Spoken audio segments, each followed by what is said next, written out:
What's going on, YouTube?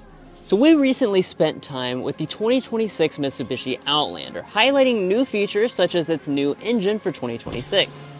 But now we get to live with this recently updated model, and perhaps it's very underrated.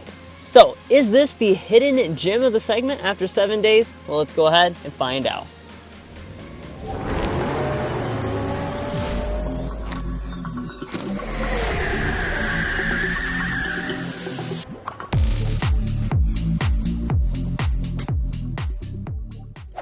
Now let's start things off with a quick spec dump. So under the hood of this Outlander is a new engine this year. It's a 1.5 liter turbocharged 4-cylinder engine with a mild hybrid system. Together that makes 174 horsepower.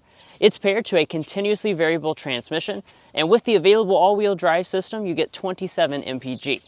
Now, the base price of the Outlander is $29,900, and if you're looking to buy one or any vehicle, we'd encourage you to check out carconfections.com/newcarquotes to get the best price. Now, of course, we've lived with this model for the past week, so we have some things to share, such as our real-world experience, fuel economy, as well as our impressions. So we need to go ahead and shut up the hood and look at the exterior and interior. Now, as far as the exterior design is concerned, it's not making any big changes for 2026. This is Mitsubishi's latest design language, and it is one of the boldest characteristics of this exterior design. Generally, though, it seemed like people that we showed it to liked it this week. Now, up here in the front, you got a large black grille. We have the SEL Premium. This is a top spec, so you've got quite a bit of silver and chrome running across the front as well as the lower part of the fascia, and then blacked out Outlander across the hood. Now, taking a look at our headlights, we have a LED turn signal and daytime running light up here at the top, and then you have your separated housing for the actual headlights themselves. Overall performance of these headlights are pretty good, and then you also will have fog lights in another housing down a little bit below that. Now, as we walk around to the back, this is my favorite angle of this Outlander. Yeah, I think it looks really, really handsome, especially for this compact segment where things can be a little bit on the bland side. Now, as far as individual design touches, we have a large spoiler right up here at the top. We have an exposed rear wiper, and let's take a look at our taillights. So our taillights are going to be very premium also for the segment. So you have an LED brake light, LED reverse light, and LED amber turn signal indicator. As we drop down to the lower fascia, this is mostly body color. There's a little silver accenting, and as far as your tow capacity, that comes in at 2,000 pounds. Moving on to the wheels, you've got some options between 18 and 20-inch alloys, but actually most of the trims are getting 20-inch alloys even on the lower side of the trim structure. This is a really nice looking alloy. I really like this diamond cut design. I think it really makes the overall exterior pop. And another thing I like about the Outlander compared to some of the competition is they keep the cladding quite thin around the wheel arches, and then its body color even down here on the lower part. Now, as far as our mirrors are concerned, you're going to have standard blind spot monitoring, and if you want power folding, you will choose the SE trim or above. Now, at the side of the Outlander, it comes in at an overall vehicle length of 185.8 inches, which is a good size for this segment, and there's a reason for that. We'll talk about that in just a little bit when we get inside the vehicle. Now, as far as design touches, we have the silver on the lower part of the window surround. We also have the silver roof rails up here at the top, and one of the things that I love that they offer is the two-tone roof. It's just available on your top-end examples, but I have to say it really sets off the overall design. Now, when it comes to your safety systems, you get 3 out of 4 active safety features as standard equipment. If you choose the SE trim and above, that's going to additionally include things like adaptive cruise control. But guys, I think you'll be blown away by the interior that you'll find. But first, if you're new here, we're brothers and we've been reviewing cars since we were 12 and 16. We started young, and since then we've reviewed over 2,000 cars at every price point. And if you want to know about all the latest and greatest rides, then make sure to subscribe to be a part of our Car Confections family. Let's learn a lot and have some fun with all the newest cars. All right, now on to the inside. First, here's our key fob. Typical Mitsubishi key fob. As you can see, Smart Entry is on the LE and above. Getting inside, press this button here that will unlock the door and fold the mirrors outward if you got the power folding option. And then let's look at the inside. Now, this is one of the things that contributes to the kind of hidden gem image of this Outlander, and that's because I don't think a lot of people know how nice this interior is. And when you're choosing a fully loaded model, it brings you to a semi-aniline leather seat. So this is a type of leather that's typically reserved for just luxury vehicles. And as you can see, the quilted design, it's very soft and supple. We have a rich brown interior color option as well, and it's quite impressive overall. Now, of course, lower trims will come with cloth or leather wrap. Now below here, we've got a 10-way power adjusting seat with 2-way lumbar support. You also will have memory seats if you choose the SEL or above. Let's climb inside. Now the seats aren't the only materials nice inside the interior, because we've got a lot over here on the door trim. We've got brown leather, nicely padded, quilted design through here, and even all along the top. A little bit of piano black through there. Soft touch plastic for the entire upper dashboard. Through here you have more of the brown leatherette with stitching details, and through here as well, and even down here along the center tunnel, and then a little bit more piano black around the shifter and whatnot. Overall, very solid build quality on this as well. So it would be one of the nicer cabins in the class compared to the competition. Let's fire it up with the push button start.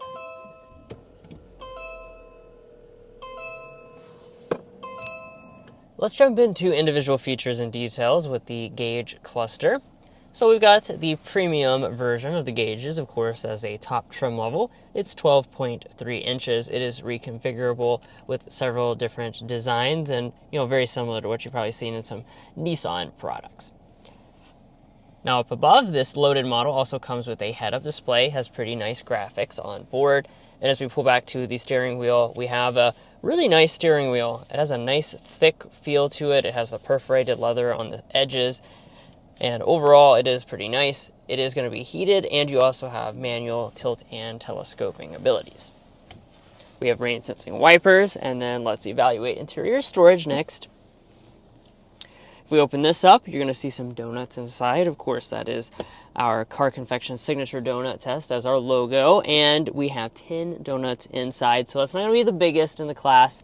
It is close to passing the donut test, but you've got some additional storage beyond that with your 2 cup holders and your wireless phone charging pad. Now up in front of that, you've got your shifter. Pull back for drive, bump again for manual shift mode, and you can go through simulated gear changes with the paddle shifters.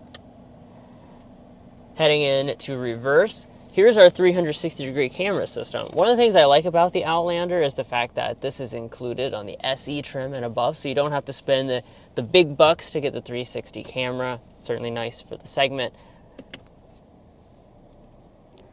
And then back behind that, you have an extensive selection of drive modes with the prominent controller, as well as your electronic parking brake and auto brake hold system.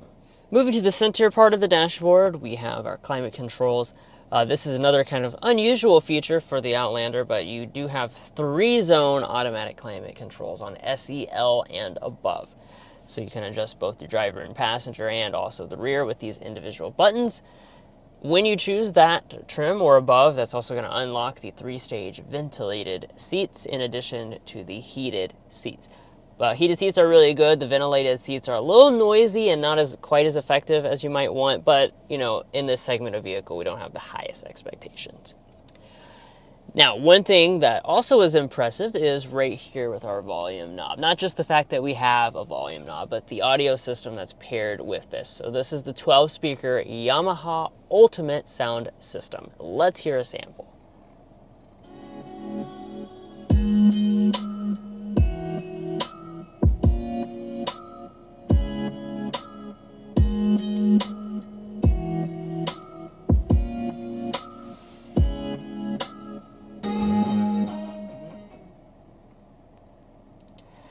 So there's our sound sample with our royalty-free music, but we've listened to a lot of different kinds of music this week, and it really is a great sounding sound system. Certainly better than like a JBL you get in a RAV4, and honestly it's one of the best in the segment because you have a lot of extra detail that typically is kind of muddled out with just bass in the rival systems. All right, let's take a look at the infotainment system. This all has worked very nicely with the 12.3-inch display, good pairing to the phones. You have wireless Android Auto and Apple CarPlay abilities. Otherwise, the system itself is pretty much just a Nissan system. So you have a pretty responsive overall software. You have built-in navigation if you want to use that as well. Up top, we have an auto-dimming mirror, also the digital camera, rear view mirror system, and HomeLink remotes for our top models. And then we can go ahead and slide back the sunshade for the panoramic sunroof. This is given to you on the SE technology and above, and the front panel does open up. But what about the rear seats of the Outlander, and how have we been enjoying them this week? Well, let's go ahead and first start by talking about the space. So it's going to be a good amount of space, so 39.9 inches of legroom, 39.1 inches of headroom. That does mean that this is going to be a good size for the segment. It's not necessarily class leading. The Honda CR-V does have it beat when it comes to the legroom, but overall it's going to be plenty of space. I brought along the official Car Confections ruler, and the reason I do that is to give you a realistic knee room figure. I'm 5'9". This seat is adjusted to Drew, who's 5'8", and we're looking at about 9 inches of knee space. My feet can also easily slide up underneath of the seats. Speaking of the seats, they are nice and comfortable back here. They have that same quilting design, and one of the things that I really like is the fact that you can actually slide these seats forward and backward a very good distance. That's good for families if you want to have close access to here in the rear. Now, as far as the seats themselves, you can actually pull this little strap here. That's going to release a little armrest with 2 cup holders inside. All Outlanders will have the rear vents back here. We also have our own climate controls on the higher end examples. Also on the higher end examples, you get the heated back seats. Now down below there, we have 2 USB ports, and then there's appears to be a little hole right there. Over there on the door trim, you'll find rear window sunshades. Those are also going to be included on SEL trim levels and above. That's very rare for the segment. You have a nice piece of leather all through the center section. You even have a metal speaker, actually 2 metal speaker grills, and door storage down there in the bottom. I additionally like these little pockets here. This is something that we notice on a lot of Honda and Acura products, and I like that Mitsubishi has done that as well. But there's a very unique feature about the Outlander, and that's actually the fact that you have a third row. So typically vehicles in this segment don't have a third row. It's actually standard on every single version of this model, so that's a very nice benefit. Now let's go ahead and get back there and show you what it's like. In order to get back there, all you do is grab this little lever right here, and that's going to allow the seat to kind of fold a little bit and slide out of the way. Now it doesn't do any tilting or anything like that. And let me go ahead and carefully climb back here into the third row. All right. Yeah. Oh my. So when it comes to the third row, there's a reason why most of the competitors don't include a third row. And I think you're seeing that right now. It's very, very, very uncomfortable. Now, in terms of legroom, they say about 18 inches. This seat is actually slid most of the way up. So as you can see, you can fit someone back here if you slide that seat forward. However, you can't really hide the 34 inches of headroom because the headroom is absolutely awful back here. As you can see, it's not very comfortable. There's 2 seats back here though, and we do have a headrest that's super, super tall. As far as the features, you have a hard armrest. You do get a cup holder at least. There's not going to be any vents or anything like that. So this is definitely on our third row rating scale going to be the worst rating of bad kids only. Now let's walk up to the tailgate. You get a hands-free power one on SE trims and above. And let's talk about overall cargo capacity. So you're going to be sitting at around 10 cubic feet of space behind the third row of seats. If you fold those seats down, that's going to give you 30 cubic feet. And as a maximum, you're looking at around 64 cubic feet of cargo capacity. Those are going to be decent figures. However, it's not going to be a class-leading figure. Things like the Honda CR-V comes in around 76 cubic feet. So it is going to be smaller than that as a maximum. And speaking of all those rivals, we'd encourage you to check out carconfections.com/vehicle rankings. We've gone through and looked at all the compact SUVs for sale and ranked them in individual categories, things like cargo capacity, interior luxury, technology, powertrain, value, all of those categories. And depending on which one is the most important to you, you can sort the list and see the best option. So if you want to make an informed buying decision, definitely go to carconfections.com/vehicle rankings to do that. Now, when it comes to the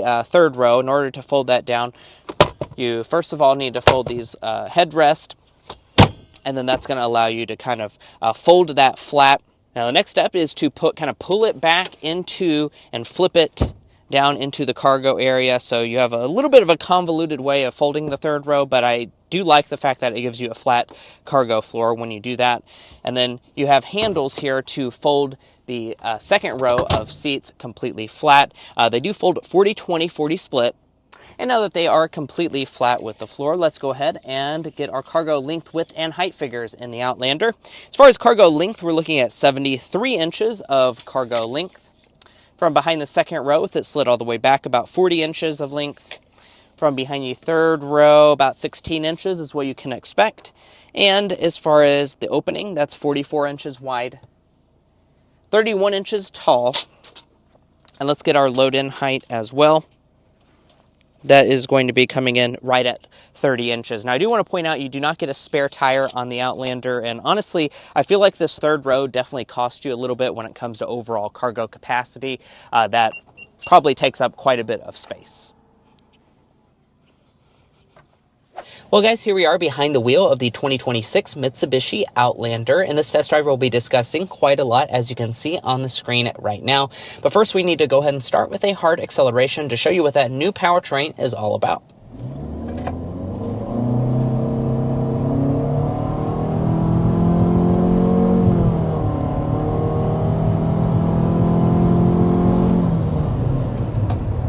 All right, that was 60 miles per hour. With this 1.5 liter turbocharged 4-cylinder engine. With mild hybrid. With mild hybrid. So this is a new powertrain for 2026. It replaces the previous 2.5 naturally aspirated 4-cylinder engine. In terms of how this compares to that, it's actually a little less powerful overall.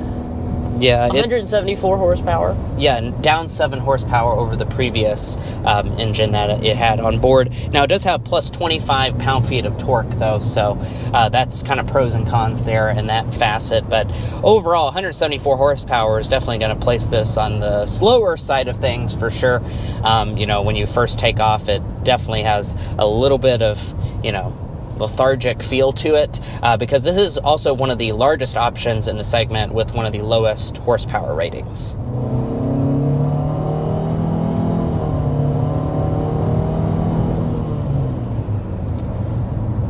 Yeah, no, I mean, if you're not trying to go super fast, this is going to be fine. Ultimately, most vehicles nowadays with almost any type of engine kind of goes into the fine category. It's certainly a lot faster than Mitsubishi Mirage, for example. Yeah. But for the segment, yes, it's going to be on the slower side. Also, the engine itself doesn't sound particularly refined or anything. It's kind of coarse sounding when you accelerate, but it quiets down once you get up to speed.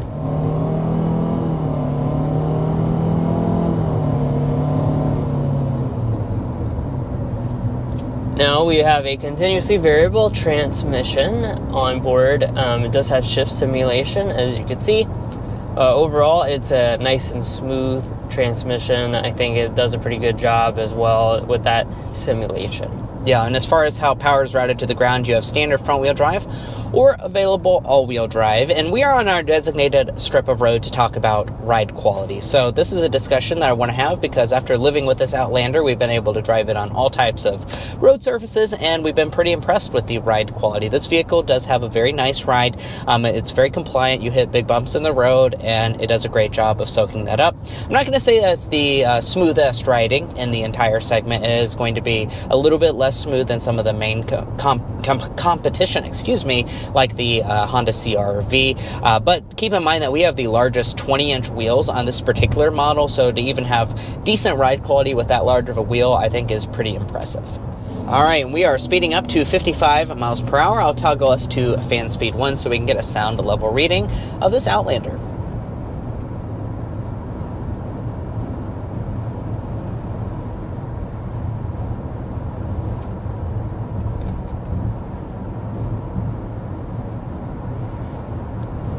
Very impressive. 53.2 decibels is our sound level reading of this Outlander. I don't have to sit here and guess how it compares to its main rivals. I can find that at carconfections.com. Now, that does not surprise me when it comes to how good that is because we've seen that in previous Outlander reviews. It just is very good when it comes to this. It feels very quiet in this cabin. The only car that does better than this in this segment is the Nissan Rogue, which, of course, these are related to one another. So that obviously makes sense. But what about the fuel economy? Now, this is a new mild hybrid system this year, and we'll talk about operation in just a second when it comes to the day-to-day. But what about the fuel economy? So what we're sitting at is 28 for miles per gallon combined for the front-wheel drive version, or 27 miles per gallon with the all-wheel drive. That does mean compared to the naturally aspirated motor that this had before, it's going to be 1 mpg better combined. I was kind of hoping for a little bit better than that, I will say. It's not a huge difference when it comes to fuel economy. But what's our real-world experienced fuel economy this week? Well, like we said, we've been driving it around. We drove 157.7 miles. Now, that was mostly highway driving, and we were sitting at 28.6 miles per gallon, which is actually slightly under the 30 mpg that it's rated at for the highway. Once more, certainly some of the rivals have, kind of left it behind a little bit when it comes to the fuel economy department, but overall it's not awful fuel economy. Yeah, and that kind of brings us to talking about the mild hybrid. So some people might not even be familiar with what mild hybrid is. Mild hybrid is not a full hybrid system. It's just having a little bit of this electric assist, which primarily helps with advanced auto start-stop. So what this vehicle can do, as opposed to a normal car with just an auto start-stop system, is it can actually turn off the engine at any point below 13 miles per hour for this vehicle.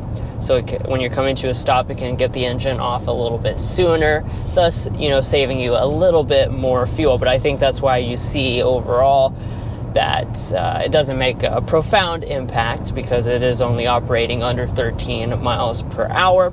As far as the operation of it, it's all right. It's not the smoothest thing. A lot of times the mild hybrids can kind of smooth out the auto start stop. This you can still certainly feel, and there's a little bit of lag if you're using the brake hold system. Yeah, and sometimes it has that awkward part where if you kind of let off the brake as you're coming to a red light, the engine will be off and then it'll kick back on. So I think some of that is not my favorite. There is a button to defeat it though over there on the left side, which is good.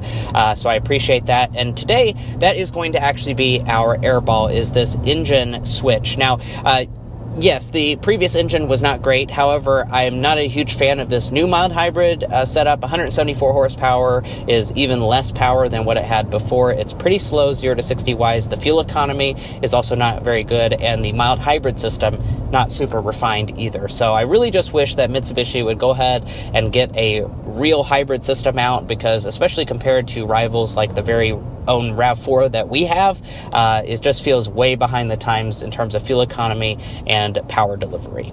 Yeah, hopefully that they'll be able to use Nissan's e-Power. Yeah. In a year or two, you might be able to see that inside of this vehicle. And they also do have the plug-in hybrid version as well, if you want that. As far as the slam dunk is concerned, I think that's the luxury feel of this interior. Yeah. They've really done a great job with this cabin. I mean, it's very underrated. People just don't think that the Outlander would have an interior that has like this much soft touch areas and leatherette and semi-aniline leather seats that are really comfortable. It's actually quite a pleasure to be inside of this interior, and it's one of the top options in the segment for that regard.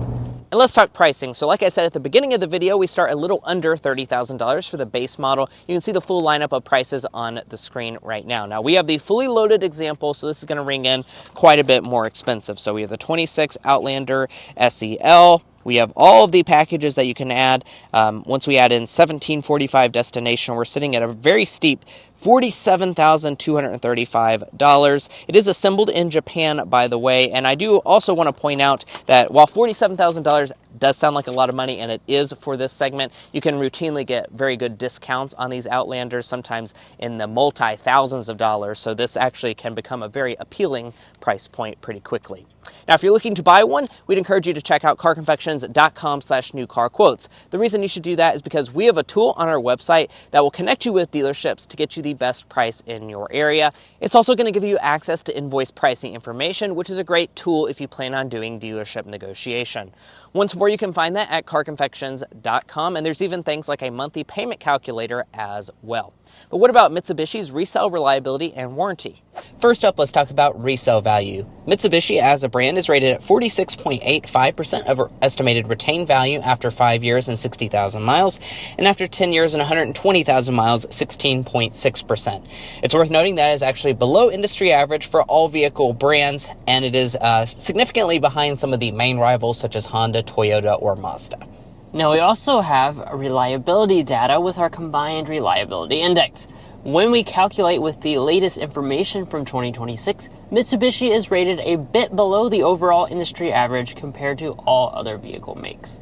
Now, if you'd like to learn more about all of that, you can find that on our website, carconfections.com. Now, when it comes to your warranty, you have a 5-year, 60,000-mile basic warranty, a 10-year, 100,000-mile powertrain warranty, and for complimentary maintenance, you do get 2 years and 30,000 miles. And guys, that's going to wrap up our in-depth week-long review of the 2026 Mitsubishi Outlander. If you enjoyed learning about this and our impressions after a week, we really appreciate you subscribing down below. By subscribing, you're going to get more cars down here for us to extensively test out and do things like night reviews as well. So we'd really appreciate you subscribing down below. If you're already a part of our family, thank you so much for your continued support. You make this all possible. And we'll catch you next time as we sample more of the latest automotive delicacies.